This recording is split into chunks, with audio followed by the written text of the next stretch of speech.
عمر اسی جگہ پہنچ گیا تھا جہاں کل اسے لایا گیا تھا۔ ایک آدمی اسے اندر لے کر آیا اور فارس کو کال ملائی۔ فارس اپنے روم میں بیٹھا تھا جب اس کا فون رنگ ہوا۔ ہیلو باس، وہ چھوٹا آ گیا ہے۔ اس سے گنز صاف کرواؤ اور ہاں، اس پر نظر رکھنا، تمہارا کام ہے۔ اسے چیک کرنا ہے کہیں اس کے پیچھے کوئی سازش نہ ہو۔ اوکے باس، آپ بے فکر ہو جائیں، میں اس پر کڑی نظر رکھوں گا۔ اوکے۔ اس نے کال ڈسکنیکٹ کی۔ بھائی مجھے باہر جانا ہے، گھر میں رہ کر تھک چکی ہوں۔ ایرا فارس کے کمرے میں آئی۔ کیوں نہیں، میں تمہیں لے چلتا ہوں، بتاؤ کہاں جانا ہے؟ مجھے اکیلے جانا ہے۔ بالکل نہیں، ابھی کل ہی مجھ پر اٹیک ہوا ہے، آج تمہیں اکیلا کیسے جانے دوں؟ کیا بھائی، آپ پر اٹیک ہوا؟ آپ ٹھیک تو ہیں نا؟ کس نے کروایا یہ؟ وہ ایک دم پریشان ہوئی۔ بہت سے لوگ ہیں، نہ جانے کس نے کروایا تھا، اور میں ٹھیک ہوں، تمہیں پریشان ہونے کی ضرورت نہیں۔ اس نے ایرا کے گال تھپتھپائے۔ تم بتاؤ کہاں جانا ہے، تمہیں شاپنگ پر لے چلوں؟ بھائی کیا کرنا شاپنگ کر کے، کس کے لیے تیار ہونا ہے؟ اس نے اداس نظریں جھکائیں۔ مایوس نہیں ہوتے میری جان، تمہیں تمہارے حصے کی خوشیاں ضرور ملیں گی۔ وہ خاموش رہی۔ چلو تمہیں لے چلوں، کچھ کھلاؤں گا، پھر پارک چلیں گے۔ وہ کھڑا ہوا۔ ایرا بھی کھڑی ہوئی اور دونوں کمرے سے نکل گئے۔ نیکسٹ ڈے 12 بجے علایا اپنے روم سے باہر نکلی تو اس کا حلیہ دیکھ کر بلال اور مہاویرا شاکڈ رہ گئے۔ یہ سب کیا ہے بیٹا؟ بلال نے اپنی ہنسی روکتے ہوئے کہا۔ وہ بلیک پینٹ اور وائٹ شرٹ میں ملبوس تھی، گلے میں اسکارف لپیٹے، آنکھوں پہ گول چشمہ لگائے، اس کا بوائز ہیئر کٹ تھا۔ یہ اتنی بڑی تبدیلی، وہ بھی اچانک؟ مہاویرا ہنسی۔ موم، یہ میرے مشن کا حصہ ہے اور میں نے اپنے بال کٹوائے نہیں، یہ نکلی ہیں، اس نے مسکراتے ہوئے کہا۔ اور آپ میرے گلے میں پہنا کارڈ دیکھ سکتی ہیں، یہ جعلی کارڈ ہے، اس میں میری شناخت ایک فوٹوگرافر کی ہے جس کا نام مایا ہے۔ او مائی گاڈ، اٹس امپریسو، مہاویرا نے کہا۔ تھینک یو، وہ مسکرائی۔ آریان اپنے روم کے ڈور پہ کھڑا اس کی باتیں سن چکا تھا، وہ سیڑھیاں اترتا ہوا نیچے آیا۔ موم، میں اپنے فرینڈس کے پاس جا رہا ہوں، شام کو آ جاؤں گا۔ وہ رکا نہیں تھا۔ آریان سنو، مجھے بھی لے چلو، مارکیٹ تک ڈراپ کر دینا، علایا نے کہا۔ شاید تم نے سنا نہیں، میں اپنے فرینڈس کے پاس جا رہا ہوں، مارکیٹ نہیں، وہ تلخ لہجے میں بولا۔ آریان، یہ کیا طریقہ ہے بات کرنے کا؟ جب وہ کہہ رہی ہے کہ اسے مارکیٹ تک ڈراپ کر دو تو کر دو، بلال نے اسے ٹوکا۔ ڈیڈ، گھر میں اور بھی گاڑیاں کھڑی ہیں، وہ کوئی بھی لے جا سکتی ہے۔ آریان، کیا ہو گیا ہے؟ یہ بات علایا کو بھی معلوم ہے، ہو سکتا ہے کہ وہ تمہارے ساتھ جانا چاہ رہی ہو، مہاویرا نے کہا۔ آریان نے ضبط کرتے ہوئے لمبا سانس چھوڑا اور علایا کو ساتھ چلنے کا اشارہ کیا۔ تھینک یو موم، وہ مہا کا رخسار چومتے ہوئے باہر کی جانب بھاگ کر فرنٹ سیٹ پر بیٹھی۔ آریان پلیز مجھ سے ناراض مت رہو، مجھے اچھا نہیں لگ رہا۔ تمہیں کیا اچھا لگتا ہے کیا نہیں، اس سے بھلا مجھے کیا لینا دینا؟ آریان ایسے تو نہیں کرو، دیکھو میں اب تمہیں جتنا ہو سکے ٹائم دوں گی، لیکن تم بھی تھوڑا دل کھلا کرو نا۔ مجھے نہیں چاہیے تمہارا یہ زبردستی کا ٹائم، اپنے پاس ہی رکھو۔ زبردستی کا نہیں ہے، مجھے احساس ہو گیا ہے کہ میں نے تمہیں بالکل ہی اکیلا چھوڑ دیا ہے، میں اپنی غلطی مان رہی ہوں۔ بڑی بات ہے اگر تمہیں اس چیز کا احساس ہو گیا ہے تو، اس نے کندھے اچکائے۔ اب بتاؤ تم بھی میرا احساس کرو گے نا؟ پلیز آریان، مجھے یہ جاب کرنے دو، میں تمہارے حصے کا وقت جاب پر نہیں لگاؤں گی، وہ منت کرتی ہوئی بولی۔ آریان نے گاڑی کو بریک لگائی۔ ایرا بیک سیٹ سے ٹیک لگائے باہر دیکھ رہی تھی جب ان کی گاڑی آریان کی گاڑی کے پاس سے گزری۔ ایرا کی نظر آریان پر پڑی، اس کی ادھ کھلی اداس آنکھوں کو جیسے ہوش آیا، وہ آنکھیں کھولے اسے دیکھ رہی تھی جب اس کی گاڑی نے اسے کراس کیا۔ بھائی، وہ پوری طرح بھوکلا چکی تھی، فارس اس کی یہ حالت دیکھ کر ششدر رہ گیا۔ کیا ہوا ایرا؟ گاڑی بیک کریں بھائی، وہ تیزی سے سانس لیتی ہوئی چلائی۔ گاڑی بیک کرو جلدی، فارس نے ڈرائیور سے کہا۔ ڈرائیور نے تیزی سے گاڑی ریورس کی۔ اسٹاپ دا کار، وہ چلائی۔ اس کی نظریں آریان پر تھیں، یہ چہرہ وہ کیسے بھول سکتی تھی؟ آج سے 5 سال پہلے اس نے یہ چہرہ پہلی بار دیکھا تھا۔ ایرا کو معلوم ہی نہ ہوا کب اس کی آنکھیں بھر آئیں اور آریان کا چہرہ دھندلا سا گیا۔ ایرا، کیا یہی آریان؟ ایرا کی حالت دیکھ کر فارس کو شک ہوا۔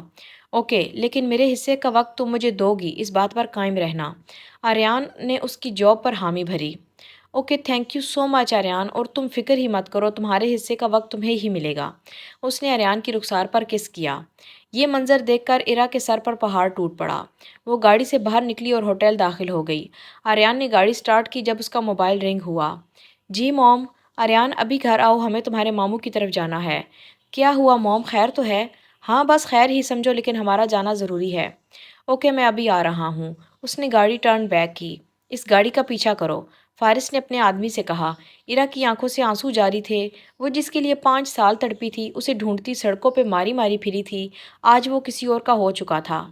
بھائی کہیں آریان نے شادی تو نہیں کر لی؟ اس نے دھندلاتی آنکھوں سے فارس کو دیکھا۔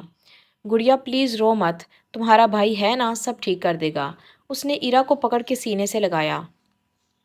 کچھ دیر کی مسافت کے بعد آریان نے گاڑی اس کے گھر کے سامنے رکی اور وہ اندر داخل ہو گیا۔ یہ جگہ یاد رکھنا، دوبارہ یہاں آنے کی ضرورت پڑے گی۔ فارس نے اس جگہ کا اچھی طرح جائزہ لیتے ہوئے ڈرائیور سے کہا۔ ڈرائیور نے اس بات میں سر ہلایا۔ واپس چلو۔ فارس کے کہنے پر گاڑی واپس مڑی۔ بھائی مجھے گھر لے چلے، مجھے کچھ دیر اکیلے رہنا ہے۔ یہ ایرا ہی جانتی تھی وہ ضبط کی کس انتہا کو پہنچ چکی تھی۔ بھائی کیسی ہے لیزا؟ مہاویرا نے آتے ہی پوچھا۔ وہ بالکل ٹھیک ہے، بس اللہ نے کرم کیا ہے۔ مجھے تو آج ہی زائشہ نے کال کر کے بتایا، میں بہت پریشان ہو گئی تھی۔ اللہ کا شکر ہے اس نے ہمیں برا دن دیکھنے سے بچا لیا۔ زائشہ تمہیں کل ہی ہمیں بتا دینا چاہیے تھا، بلال نے کہا۔ سوری بھائی، بس کل ہم سب پریشان ہی اتنے تھے کہ بتا نہیں سکے۔ ماموں کہاں ہے؟ لیزا کہیں نظر نہیں آ رہی؟ آریان نے کہا۔ میں اسے بلواتی ہوں۔ زائشہ نے میڈ کو آواز دی اور لیزا کو بلانے کا کہا۔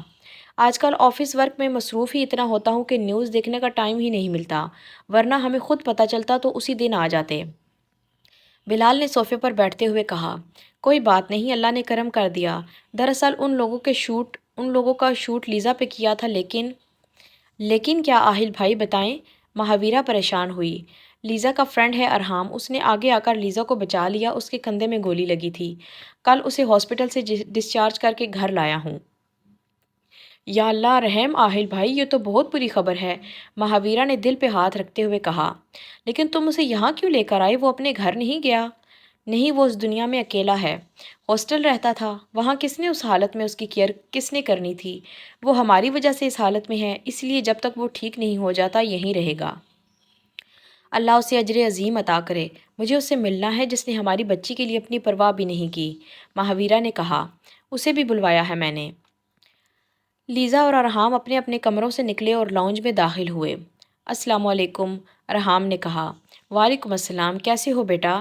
مہاویرا نے پوچھا۔ جی آنٹی بہتر ہوں۔ بیٹھو، کھڑے کیوں ہو؟ بلال نے کہا تو وہ صوفے پر بیٹھا۔ لیزا کیسی ہو تم؟ مہاویرا نے کھڑے ہو کر اسے سینے سے لگایا۔ پھپھو میں ٹھیک ہوں، آپ پریشان نہیں ہو پلیز۔ تمہارا یہ احسان ہم زندگی بھر نہیں اتار سکتے، تم نے اپنی جان خطرے میں ڈال کر ہماری بچی کو بچایا، بلال نے ارحام سے کہا۔ کوئی بات نہیں انکل، یہ میرا فرض تھا۔ ماشاء اللہ بہت اچھی تربیت کی ہے تمہاری ماں نے تمہاری۔ مہاویرا کی بات پر ارحام مسکرایا۔ کیسی ہو لیزا؟ آریان نے پوچھا جب وہ اس کے ساتھ والے صوفے پر بیٹھی۔ ٹھیک ہوں آریان بھائی، آپ کیسے ہیں؟ میں تو تمہارے سامنے، وہ مسکرایا۔ ایکچولی آپ سب کو بلانے کی ایک وجہ اور بھی ہے، آہل بولا۔ جی بتائیے بھائی، مہاویرا نے کہا۔ ہم ارحام کے ٹھیک ہونے کے بعد ان دونوں کی شادی کرنے والے ہیں۔ سب کے سامنے یہ بات ہونے پر لیزا نے شرم سے چہرہ جھکا لیا۔ کیا سچ میں؟ ان سب کو ہی حیرت کا جھٹکا لگا تھا۔ ہاں، ارحام نے جس طرح لیزا کی حفاظت کی شاید ہی کوئی کر سکتا تھا، اور یہ ایک دوسرے کو پسند بھی کرتے ہیں۔ آریان نے مسکراتے ہوئے لیزا کی طرف دیکھا جو کہ نکھیوں سے سب کو دیکھ رہی تھی۔ یہ تو خوشخبری ہے، اللہ ان دونوں کو سلامت رکھے۔ بلال نے لیزا کے سر پر ہاتھ رکھتے ہوئے دعا دی۔ ہاں ہاں ہاں، مطلب تم 5 گھنٹے وہاں گند ہی صاف کرتے رہے؟ کمرے میں علایا کے کہکہے گونج رہے تھے۔ تم اپنے دانت اندر کرتی ہو یا ماروں کچھ؟ عمر نے مسکین شکل بنائے اپنے کندھوں کو دباتے ہوئے کہا۔ آج تو دانش کو بھی عمر کی سٹوری سن کر ہنسی آ رہی تھی۔ کیا کیا کرنا پڑتا ہے اس جاب میں، کبھی سوچا نہیں تھا۔ اس نے گردن دائیں بائیں موڑتے ہوئے کہا۔ تمہارے ساتھ تو بہت بری ہو گئی عمر، وہ ابھی بھی ہنس رہی تھی۔ تم دونوں شکر کرو میں نے اپنے ذمہ بھاری ذمہ داری لی ہے، اس نے جتاتے ہوئے کہا۔ او ہو، تو ہم کون سا ہاتھ پہ ہاتھ دھرے بیٹھے ہیں؟ تمہیں میری لک نظر نہیں آ رہی؟ پورا دن سوچا کون سا گیٹ اپ کروں، پھر جا کر یہ مائنڈ میں آیا۔ علایا کے مائنڈ میں یہ گیٹ اپ عشا کی وجہ سے آیا تھا، تبھی اس نے چھوٹے بال اور چشمہ لگایا۔ ہاں، بہت بڑا کارنامہ کیا ہے جیسے، عمر ہنسا۔ اچھا اچھا، بس اب دونوں بحث نہ کرنے لگ جانا۔ عمر تم کچھ ایسا کرو کہ وہ تمہیں اپنے گھر تک لے جائے، دانش نے کہا۔ کوشش تو پوری کر رہا ہوں، اب دیکھتے ہیں وہ سر پھرا آدمی کیا کرتا ہے۔ گڈ، بس اس کے گھر جانے کی دیر ہے، پھر سب سیٹ ہو جائے گا۔ ایرا اپنے کمرے میں چیزوں کی توڑ پھوڑ کر رہی تھی۔ آج بہت دنوں بعد پھر سے چیخنے چلانے والا دورہ پڑا تھا۔ گڑیا دروازہ کھولو میری جان، تمہیں نقصان پہنچ جائے گا، چیزیں مت توڑو۔ فارس اس کے کمرے کا دروازہ کھٹکھٹا رہا تھا۔ چلے جائے بھائی، مجھے اکیلا چھوڑ دیں پلیز، وہ چلائی۔